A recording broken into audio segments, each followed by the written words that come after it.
I still remember the story like it was yesterday, even though it started centuries before my time. It all began in 1492, when a man named Christopher Walker, an explorer from Genoa, set sail under the banner of England, hoping to find a quicker route to the riches of the East. What he discovered instead was a vast, untamed land, full of promise and peril, what would one day be called New Albion. Long before Christopher arrived, the land was alive with the complex societies of the native peoples. Tribes like the Wessex, the Mercian, and the Northumbrian had thrived here for thousands of years with their own customs, laws, and fierce rivalries.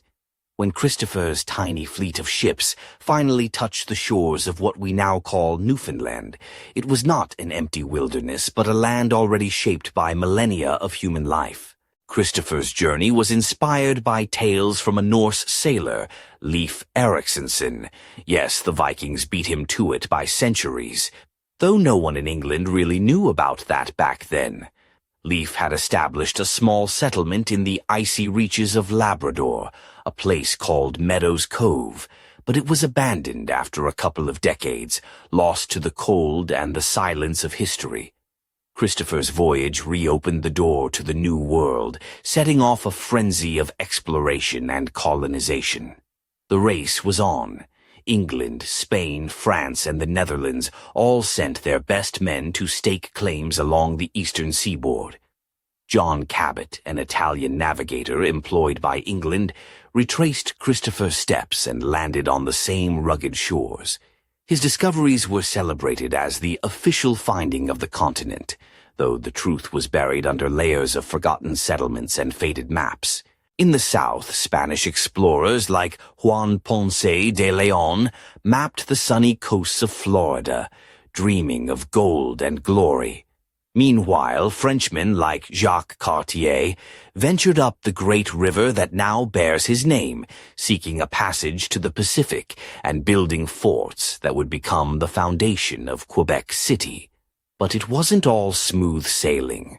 The English tried to set up a colony on Roanoke Island, off the coast of what would become North Carolina in the 1580s. The settlers, mostly men from London with little farming know-how, struggled to survive the harsh winters and tense relations with the native Aquascogok and Pamlico tribes. After a mysterious disappearance, the colony was dubbed the Lost Colony, its fate still a puzzle that haunts historians today. Undeterred, the English tried again in 1607, founding Jamestown on the banks of the James River in Virginia. Life was brutal, mosquitoes, disease, hunger, but Captain John Smith's iron will and knack for diplomacy with the Powhatan Confederacy kept the colony alive. The English learned the hard way that survival in the New World demanded grit, patience, and a bit of luck. Jamestown also marked the dark beginning of slavery in English America, with the arrival of the first African captives in 1619. Their forced labor would shape the economy and culture of the colonies for centuries to come, casting a long shadow over the land. Further north, in 1620, the Pilgrims sailed aboard the Mayflower to establish Plymouth Colony in Massachusetts. These were men and women fleeing religious persecution, dressed in somber colors, their bonnets and buckled shoes a stark contrast to the wildness around them. They wrote the Mayflower Compact, an early promise of self-governance, while navigating tense encounters with the Wampanoag tribe. Squanto, a native who spoke English and had survived captivity in Europe, became their guide and interpreter, helping to broker a fragile peace. That first autumn, the Pilgrims and Wampanoag shared a feast that would later be remembered as the First Thanksgiving, a brief moment of harmony in an otherwise turbulent history. As the 17th century unfolded, the colonies grew, clashing and cooperating with the native tribes and with each other. The Dutch built New Amsterdam on Manhattan Island, a bustling trading hub that the English would later seize and rename New York City. The French pushed inland along the Mississippi River, founding New Orleans, a city of jazz, mystery, and French charm. Wars broke out: King Philip's War, the French and Indian War, bloody conflicts that reshaped alliances and borders. The young colonies learned the hard lessons of diplomacy, war, and survival on a vast and rugged continent. By the mid-18th century, the English colonies had grown powerful and prosperous, but tensions with the crown simmered. Taxes, trade restrictions, and questions of representation sparked protests, boycotts, and eventually rebellion. The Boston Tea Party, the massacre on King Street, and the battles of Lexington and Concord ignited a revolution that would change the world. George Washington, a tall, imposing figure with a steady gaze and a commanding presence, emerged as the leader of the Continental Army. His determination and vision united the disparate colonies into a single cause. The Declaration of Independence, penned by a young Virginian named Thomas Jefferson, proclaimed a new nation, founded on the ideals of liberty and equality. The war was long and brutal, marked by victories and defeats, hardships and sacrifices. But in 1783, the United States of Albion was born, a new experiment in democracy and freedom. Yet the story was far from over. Challenges loomed: internal divisions, economic struggles, and the question of how to govern a vast and diverse land. The Constitution was crafted, balancing power between states and the federal government, creating a system of checks and balances to protect liberty. From the frontier to the cities, from the cotton fields of the South to the factories of the North, the young nation grew and changed. The 19th century brought expansion, conflict, and transformation. The Trail of Tears marked a tragic chapter in the forced removal of native peoples. The gold rush lured thousands westward, their dreams glittering like the precious metal they sought. The Civil War tore the country apart, a brutal and devastating conflict over slavery and states' rights. Abraham Lincoln, a lanky Illinois lawyer with a gravelly voice and a steadfast heart, led the Union to victory and the abolition of slavery, only to be assassinated before he could heal the nation.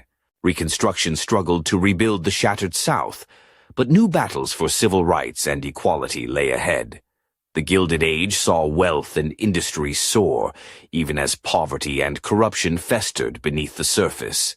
The 20th century brought world wars, economic booms and busts, the Great Depression, and the rise of America as a global superpower. The space race captivated imaginations, and the civil rights movement challenged the nation to live up to its promises. Today, as I look across this vast and diverse land, I see a nation still wrestling with its past, still striving toward its ideals. The story of Albion is one of resilience, conflict, and hope, a story that is far from finished. But there is one question that haunts me. What secrets lie buried beneath the soil of those early settlements? What truths have been lost to time, waiting for someone brave enough to uncover them? The shadows of the past stretch long, and I fear that the answers may change everything we think we know about this land. And so the journey continues. I can still picture that chilly morning in Plymouth Harbor, 1621, when I first saw her, Eliza Bennet. She stood near the shoreline, the early mist curling around her like a whispered secret. Eliza wasn't your ordinary settler. She wore a deep burgundy wool cloak that hugged her slender frame, the fabric shimmering subtly in the dawn light. Her dark chestnut hair was pinned loosely with a silver comb shaped like a falcon in mid-flight, catching glints of pale sunlight. The way her boots sank slightly into the damp earth, and the faint scent of lavender mixed with the salty sea air, made her seem like she belonged to the land itself. I was just a fresh-faced lad from Somerset, barely 20, sent across the ocean with the hopes of building a new life in this strange, unforgiving place. The other men often joked about my city manners, my awkward attempts at hunting and farming, but Eliza's steady gaze and quiet confidence unnerved them.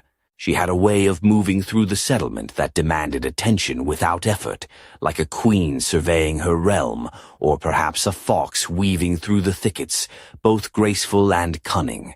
Our first meeting was unplanned, of course. I was fumbling with a bundle of firewood near the communal hall when she approached, her footsteps soft but sure.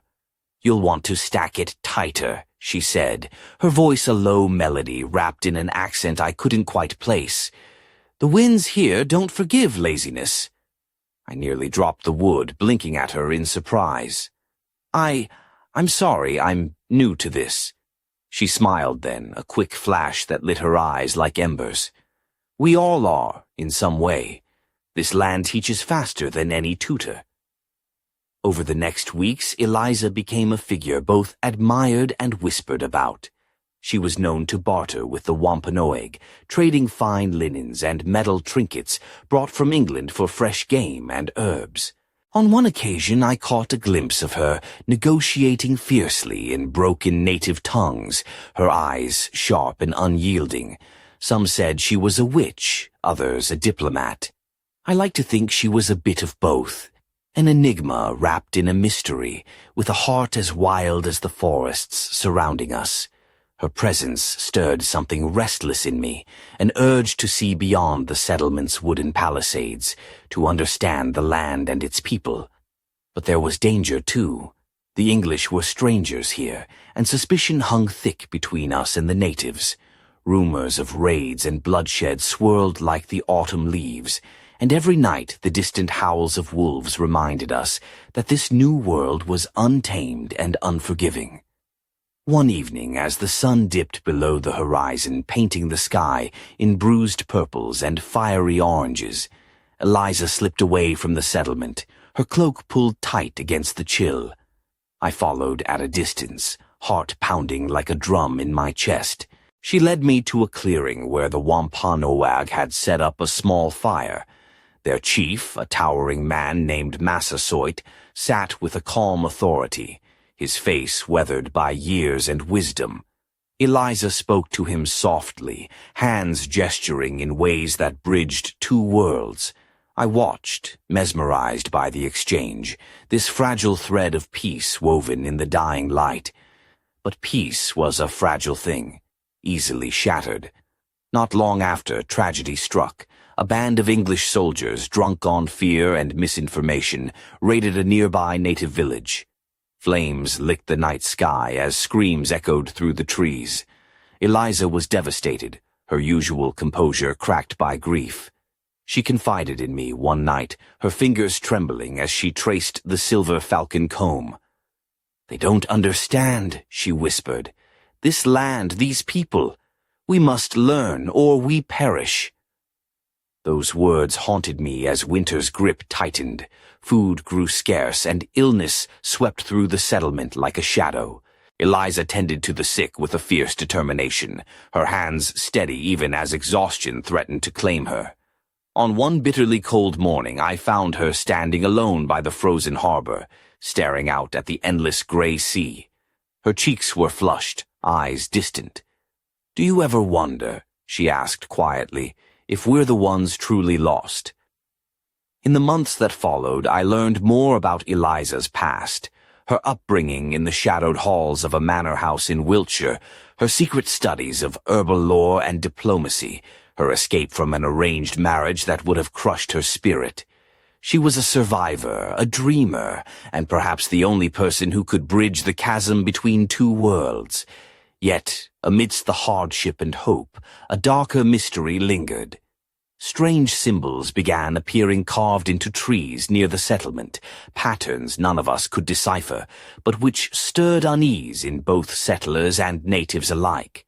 Whispers told of a secret society, of hidden agendas that stretched far beyond our small colony. Eliza warned me to be cautious, her eyes shadowed with fear and determination. One night, as a storm raged across the harbor, Eliza vanished. Her cloak was found snagged on the jagged edge of a cliff, fluttering like a pale ghost against the thunder.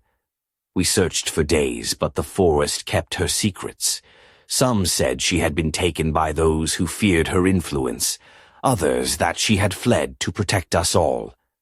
I stood there at the cliff's edge, rain soaking through my clothes, and I made a vow to uncover the truth behind the symbols, to follow the path Eliza had begun to trace, no matter where it led. For in her disappearance I sensed a story far greater than any of us had imagined, a story that could change the fate of this new world forever. And as the lightning split the sky, I knew that the adventure was only just beginning.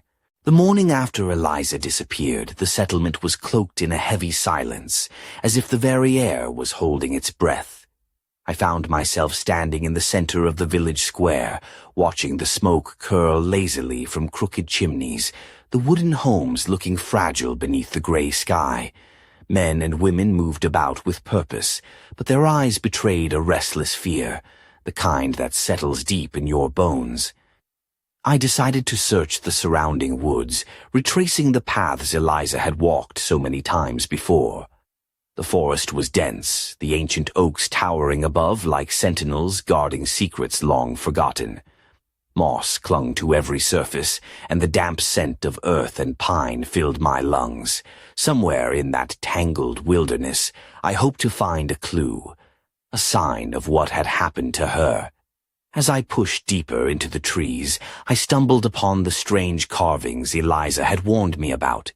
They were etched into the bark of a great elm, symbols twisting and curling in patterns that seemed both foreign and familiar. The carvings resembled ancient runes, but none I had ever seen in the manuscripts back home.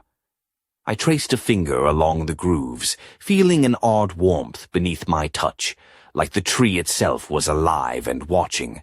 Suddenly, a voice whispered through the leaves, soft as a breeze but sharp as a blade. "You shouldn't be here." I spun around, heart pounding, but there was no one. Just the forest, dark and unyielding. A shadow moved between the trees, a figure cloaked in deep green, blending seamlessly with the undergrowth. She stepped forward, revealing sharp features framed by raven-black hair, eyes glinting like polished jet. Her name was Miriam, a woman I'd heard of but never met, known among the natives as a healer and keeper of old wisdom. "I know what you seek," she said, voice low and steady. "Eliza is caught in a web far older than this settlement." Her gaze flicked toward the carvings.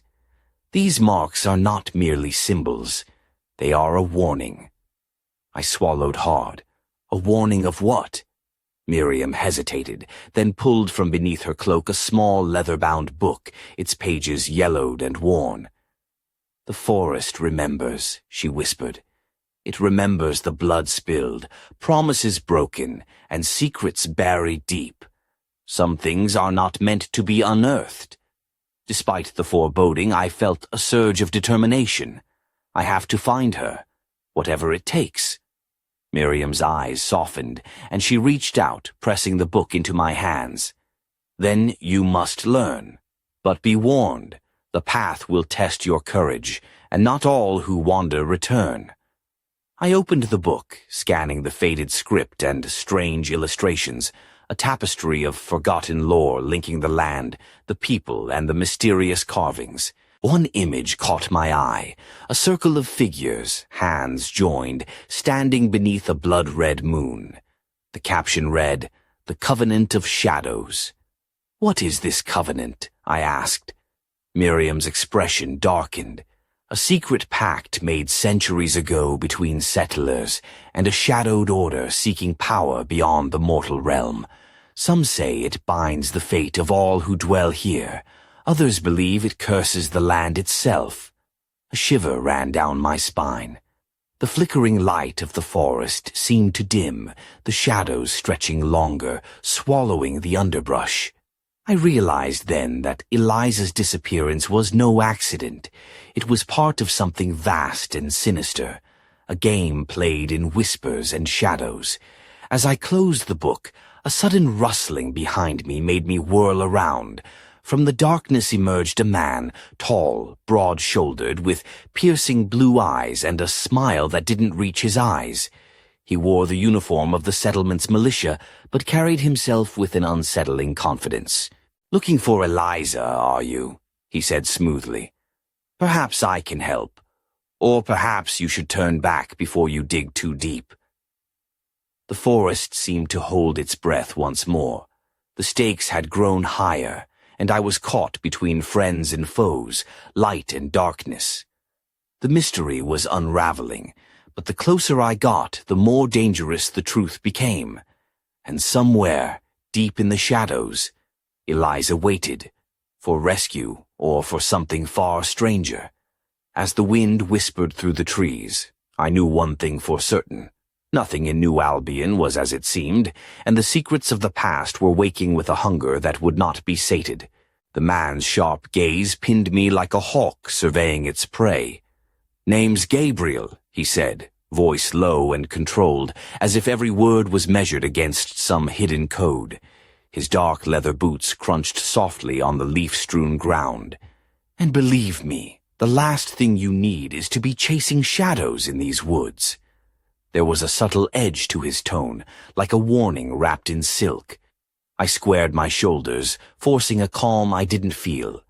"If you know where Eliza is, then tell me. She's missing, and I'm not leaving without her." Gabriel smiled, but it was more a grimace. Brave or foolish? Maybe both. He glanced toward the carvings on the tree, then back at me. "There's a place, the Hollow. Few dare speak its name aloud, and fewer still return from it." I swallowed hard. "The Hollow?" he nodded. "A cavern deep beneath the forest floor, old as the land itself. They say it's where the covenant of shadows meets, where promises were forged in blood and fire. Eliza's been taken there, by those who believe their power must be kept hidden." My heart pounded. The stories I'd heard whispered around the firelight suddenly took on a chilling reality. A secret society, ancient rituals, a captive friend. It was like something out of a dark tale, but this was no fiction. Gabriel hesitated, then pulled a worn map from beneath his coat, unfolding it with care. The parchment was stained and torn, but the lines were clear. A winding path leading from the settlement to a marked spot deep in the woods, labeled only as the Hollow. "Follow this carefully," he advised. "The forest doesn't take kindly to trespassers, and neither do the sentinels who guard the Hollow." I nodded, gripping the map tightly. "Will you come with me?" Gabriel's eyes flickered, conflicted. Then, with a curt nod, he said, "I'll cover your back. But know this, once we cross into the Hollow's shadow, there's no turning back. The Covenant doesn't forgive mistakes."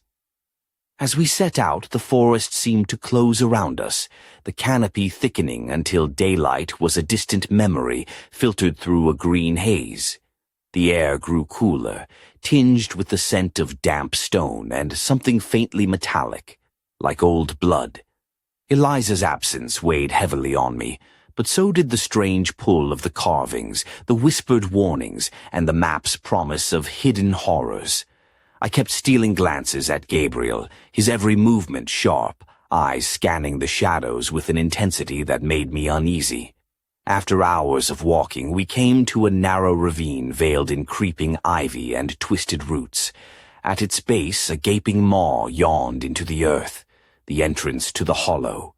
Jagged rocks framed the opening like ancient teeth, and a faint, eerie glow pulsed from within.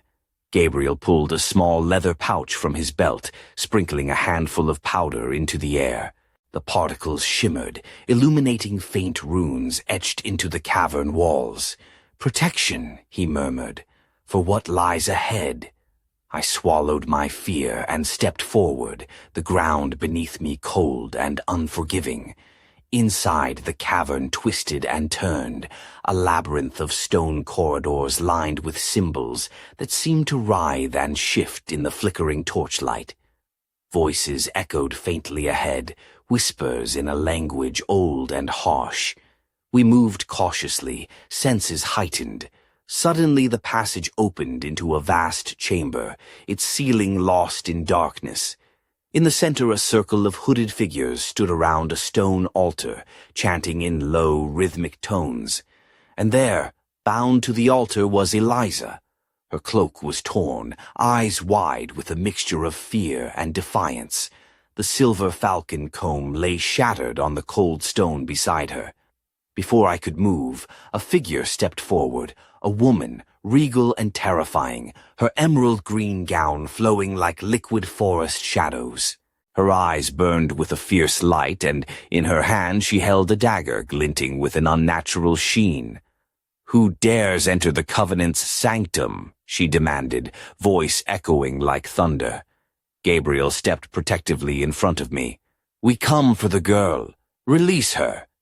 The woman laughed, a sound both beautiful and cruel. "Eliza Bennet has knowledge that threatens us all. The balance must be preserved." Eliza's gaze met mine, her lips parting in a silent plea.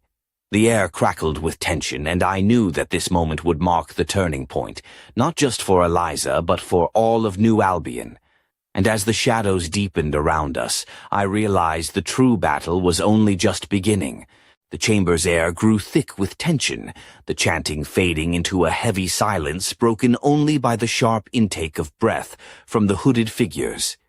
The woman in the emerald gown, her name, as I would soon learn, was Lady Morwen, held her dagger aloft like a torch, the blade catching the flickering torchlight as if it thirsted for something beyond mere blood. "Eliza," Morwen intoned, her voice dripping with dark authority. "You possess the knowledge to unravel the Covenant's power. You threaten to undo centuries of carefully woven fate." She took a deliberate step forward, the silk of her gown whispering against the stone floor, revealing ankles encased in delicate leather boots, embroidered with silver thread. The subtle curve of her calves and the slight sway of her hips drew my gaze despite the danger. A siren in this shadowed realm. Eliza's eyes blazed with defiance. "Power built on fear and secrets will crumble. The people deserve truth, not chains." Her voice was steady, though a fine sheen of sweat glistened on her brow. Her linen dress, once crisp and white, was now stained and torn, clinging to her slender frame in ways that spoke of both vulnerability and fierce resilience. Around her neck hung a simple pendant, a carved raven, that seemed out of place amid the darkness. Lady Morwen smiled, a slow, chilling curl of her lips. "Brave words, but naive. You would see the world burn before the Covenant falls." She signaled, and two of the hooded figures stepped forward, their faces obscured beneath heavy cowls.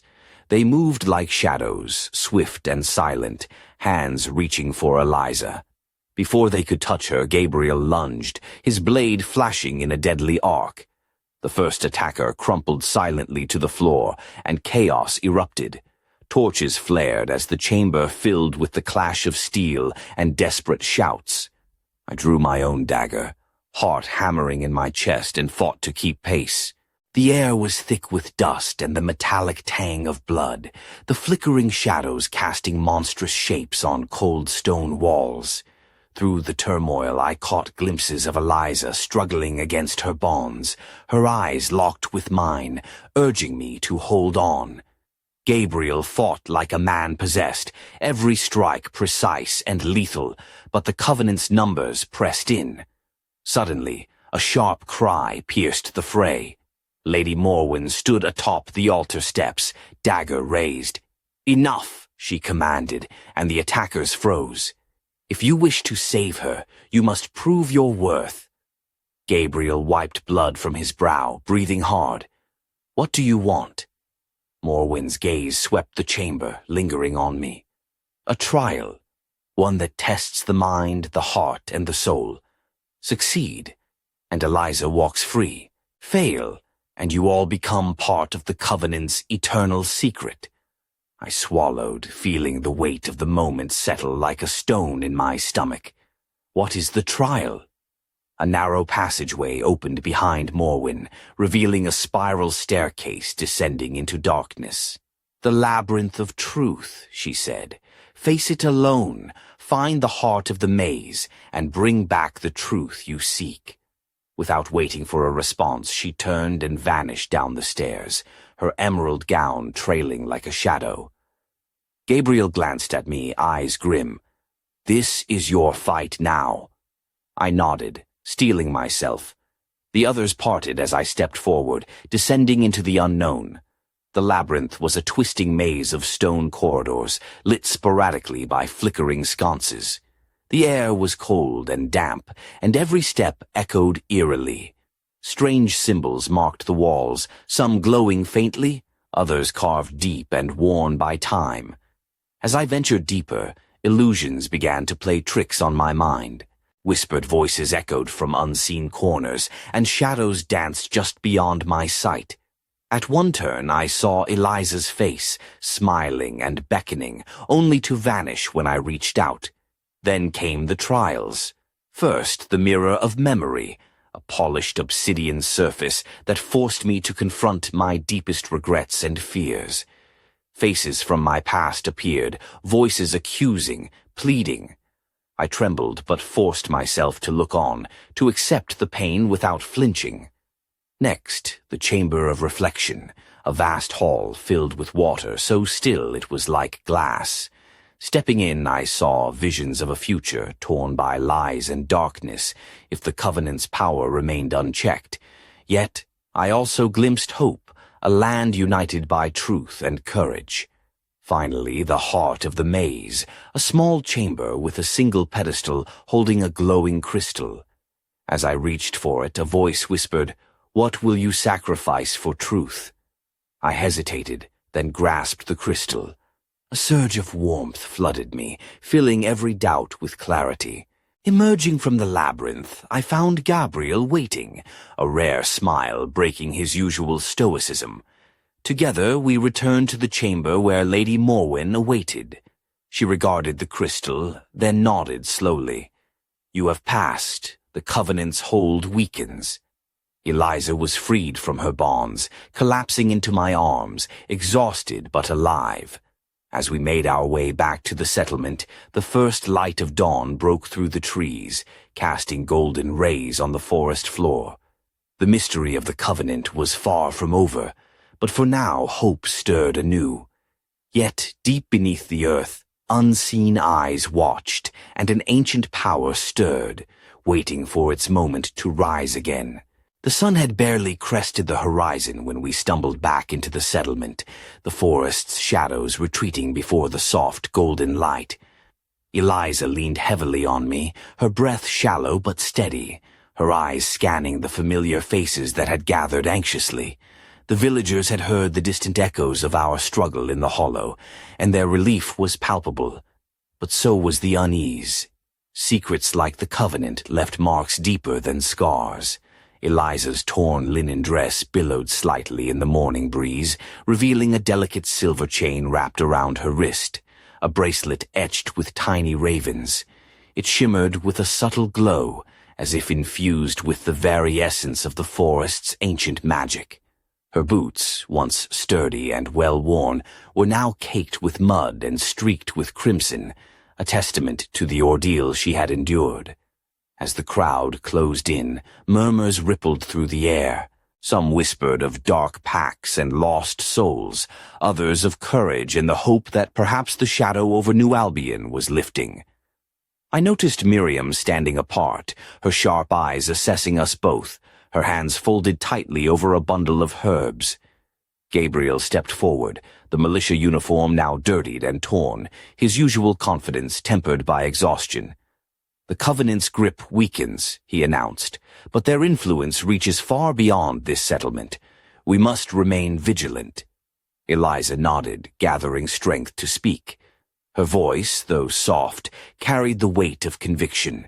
The labyrinth showed me truths hidden even from ourselves, the lies we tell to survive, the shadows we ignore. The Covenant thrives on fear and silence. It is time to break that silence. A young woman from the crowd, eyes bright with tears, stepped forward. "What must we do?" Eliza's gaze swept the gathering. "We must unite. The old divisions, between settlers and natives, between fear and hope, must end. Only together can we face the darkness." That night, as the settlement settled into uneasy rest, I found myself wandering toward the edge of the woods, the silver moon casting pale light over the sleeping village. Eliza joined me, her cloak wrapped tightly around her, the scent of lavender and pine clinging to her like a second skin. "We've only just begun," she murmured. "The Covenant's secrets run deeper than the Hollow. There are others, hidden in plain sight, who serve its will." I shivered, both from the chill and the weight of her words. "Do you think we can stop them?" She looked up at the stars, a flicker of a smile touching her lips. "We have to, for the future of this land and for everyone who calls it home." Suddenly, a rustling from the shadows caught my attention. A figure emerged, a tall man in a worn leather coat, his face half hidden beneath a wide-brimmed hat. His eyes gleamed with a mixture of mischief and danger. "Looking for answers?" he said with a sly grin. "Or perhaps a way to survive the coming storm?" His voice was smooth with a hint of a London accent, and though I didn't know his name, I sensed he held knowledge that could tip the scales. Eliza stepped forward, eyes narrowed. "Who are you?" The man tipped his hat. "Call me Thomas. I've been watching the Covenant's dance for years, and believe me, the game is far from over."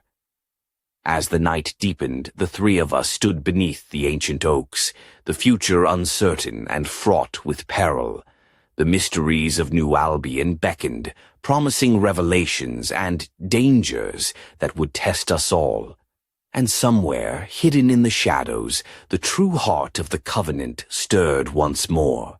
Thomas's grin widened, the kind that suggested he knew more than he was letting on, which, judging by the crooked scar tracing his jawline, was probably true. His weathered leather coat creaked as he shifted his weight, and the brim of his hat dipped low, casting a shadow across sharp, calculating eyes. "New Albion's shadows run deeper than most dare imagine," he said, voice low and gravelly. "I've made a living skirting those edges, and now it seems fate wants me tangled in your mess." Eliza's gaze didn't waver. There was an undeniable hint of fire in her dark eyes, a spark that had drawn me to her from the start. "We can't afford secrets anymore, Thomas. If you want to help, you'll need to be honest." He chuckled, a dry, humorless sound. "Honest enough?" He pulled a small, worn notebook from inside his coat and flipped it open. Pages filled with cryptic symbols, sketches of strange devices, and hastily scribbled notes spilled out like fragments of a puzzle begging to be solved. "These," he said, tapping the book, "are clues to the Covenant's true purpose. They're not just some shadowy cult. They're after something far older, something buried beneath the very soil we walk on." I leaned closer, captivated despite the chill creeping up my spine. "What do they want?" Thomas's eyes gleamed. "Power, yes, but more than that, a key, a relic. It's said to grant dominion over the land itself, control over the forces that shape life and death in this world." Eliza's breath hitched. "I found hints of that in the labyrinth, symbols pointing to a buried altar beneath the old forest, ruins near the river. But it's protected by traps, by curses, and by those who would kill to keep it hidden." The moonlight filtered through the trees, casting eerie patterns on the ground as the three of us plotted beneath the ancient oaks. My heart raced with a mix of fear and determination. The stakes had grown unimaginably high.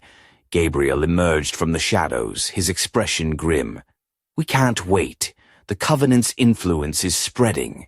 They've already infiltrated the council back at the settlement. Who knows who to trust?" Eliza nodded, her jaw tight.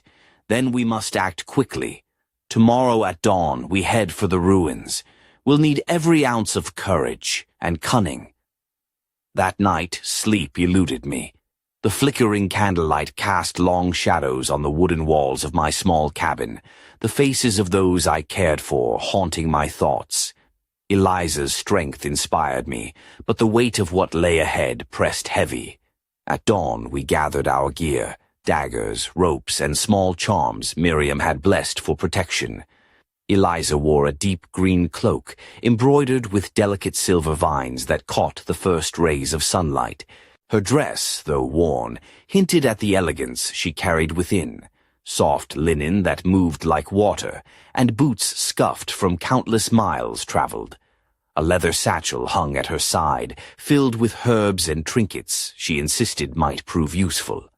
Thomas carried a crossbow strapped to his back, a pistol tucked into his belt, and the ever-present notebook. Gabriel's sword glinted ominously as he led the way, his militia uniform replaced by practical leather armor that bore the marks of many battles. The journey to the ruins was fraught with tension. The forest seemed alive with unseen eyes, every rustle and snap of twig setting nerves on edge. At one point, a sudden screech echoed through the trees, a flock of ravens taking flight, their black wings blotting out the sky momentarily. When we finally stood before the ancient stone archway that marked the entrance to the ruins, a hush fell over the group. Moss-covered pillars leaned precariously, and vines snaked over crumbling walls, nature reclaiming what time had forgotten. Eliza stepped forward, tracing a finger over faded carvings, symbols matching those from the labyrinth. "This place was once a sacred site," she whispered, "a place of power before the Covenant twisted it." Thomas produced a small, intricately carved key from his pocket. "This," he said, "was found in the possession of a Covenant agent. It's said to unlock the altar deep within." As the sun climbed higher, we descended into the darkness beneath the ruins, the air thick with dust and ancient secrets. The walls closed in, lit only by flickering torches, as we navigated traps designed to deter the unwary, pitfalls, pressure plates, and arcane wards that shimmered with cold light. At last we reached a vast chamber, dominated by a stone altar, carved with serpentine figures, and glowing faintly with an otherworldly light. The key fit perfectly into a hidden lock, and with a rumble the altar shifted, revealing a hidden compartment. Inside lay a relic, a crystalline shard pulsing with an eerie light, humming with power that seemed to reach into my very soul. Before I could react, a chilling voice filled the chamber. "You have come far, but this is only the beginning." From the shadows, Lady Morwen emerged, her emerald gown trailing like liquid night. Behind her, the remaining members of the Covenant closed in, eyes gleaming with dark intent. The battle for New Albion's soul was far from over, and the true darkness was yet to rise. The cold voice echoed off the ancient stone, sending a shiver through the chamber that no torchlight could chase away. Lady Morwen's emerald gown billowed like a living shadow as she stepped forward, the glint of her dagger reflecting the pulsing light of the crystalline shard on the altar. Her eyes, sharp as winter frost, locked onto ours with icy command. "You dare to steal from the Covenant's heart?" she hissed, voice dripping with venom. "You know not the price of such defiance." Gabriel drew his sword with a metallic hiss, stepping between us and the encroaching cultists. His armor caught sparks from the flickering torches, and his jaw clenched with grim determination.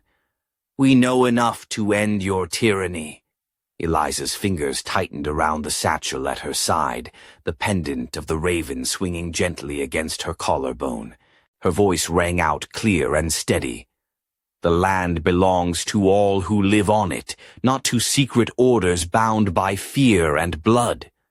The cultists closed in, their cloaks swirling like smoke, faces hidden beneath dark hoods.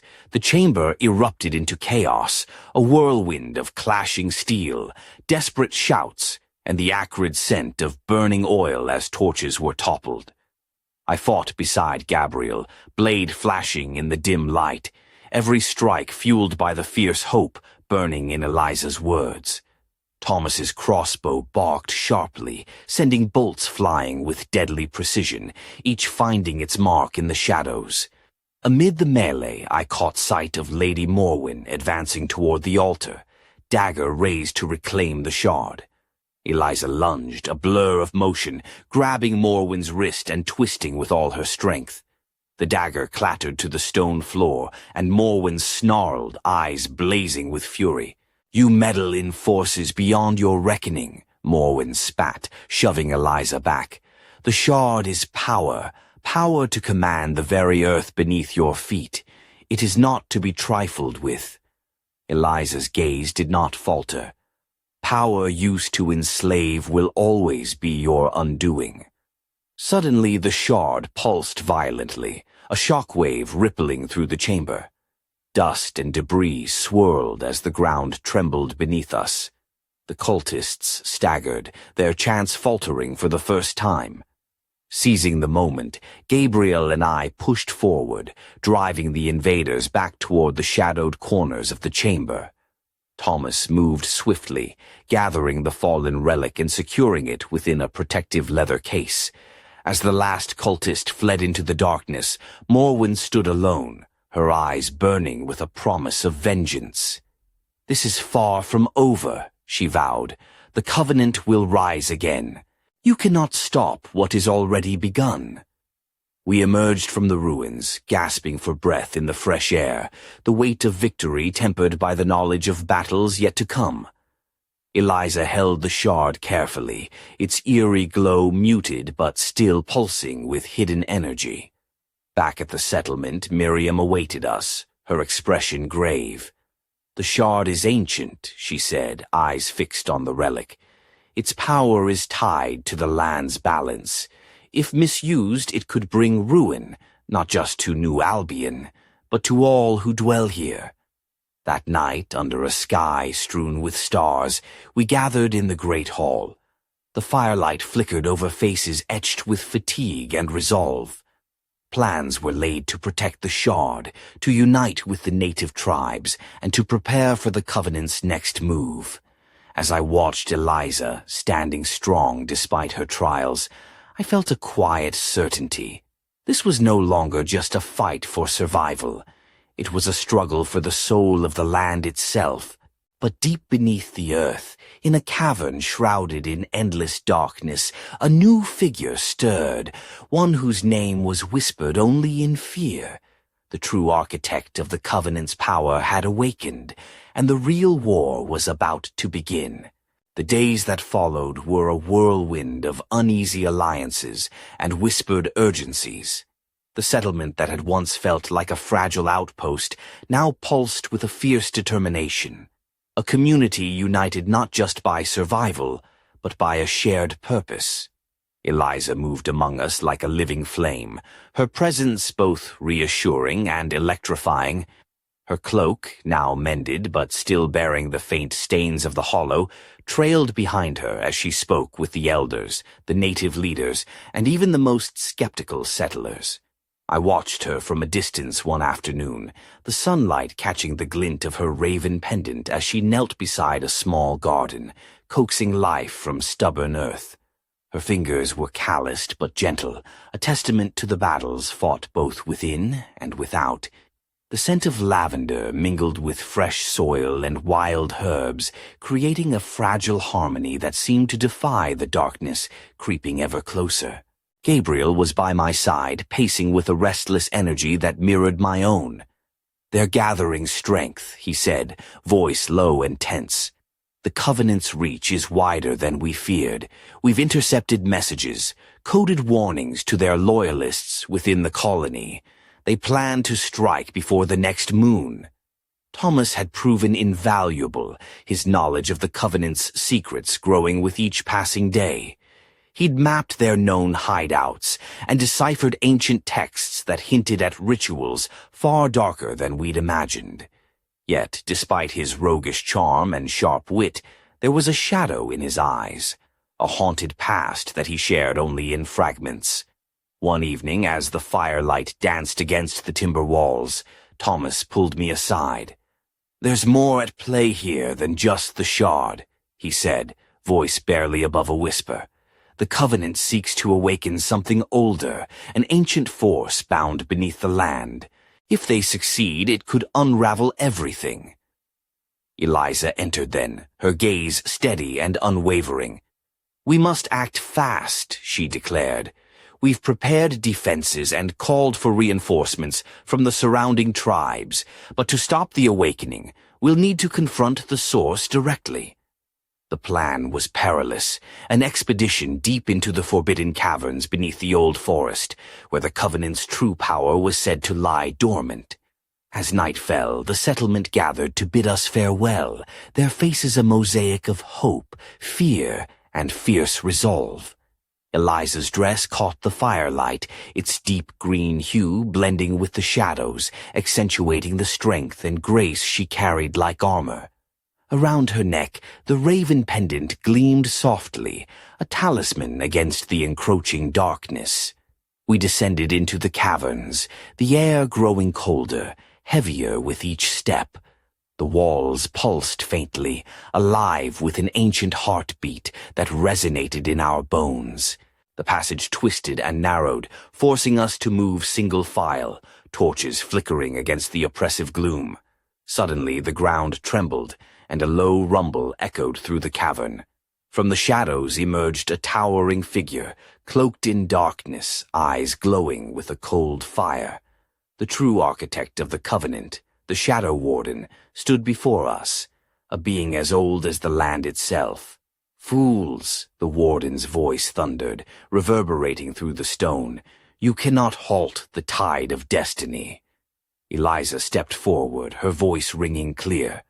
"We choose to fight, not just for ourselves, but for the future of all who call this land home." The final battle had begun, a clash of wills and power that would decide the fate of New Albion. But as the cavern shook and light battled darkness, a chilling truth lingered in the air. The Shadow Warden was only the beginning.